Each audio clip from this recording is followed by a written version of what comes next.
We are a volunteer service organization, engaged with AmeriCorps, who is providing us with not only financial support, but the direction of how is volunteer service done. One thing that we are doing differently is we are in the schools of the city every day.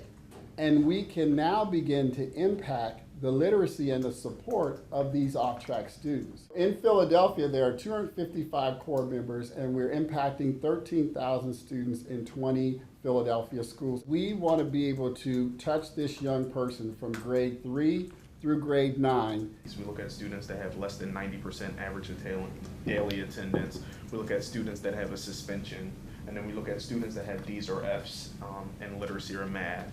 And we get the data from the School District of Philadelphia through a data agreement, and we don't get names, we just get the numbers. And from that point, we look at our targeted schools in terms of where we want to be at.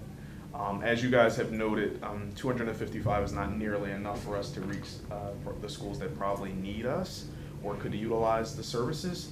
But we go through our process to kind of sit down with the schools and get a sense of how they would utilize Corps members, how our model actually integrates. The bigger challenge is everything that young person brings into the schoolhouse with them, everything that has happened to them the night before at home that is now coming in, and people are like, okay, welcome to school, now we're going to work on math. And the child is looking like, well, you know what?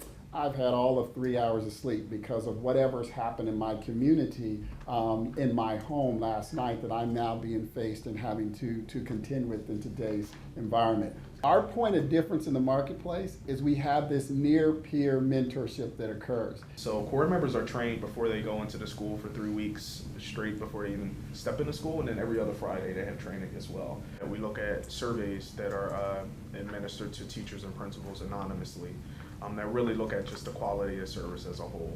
Right now, in terms of principals and teachers, we have a greater than 90% agree that we're actually effective in what we do.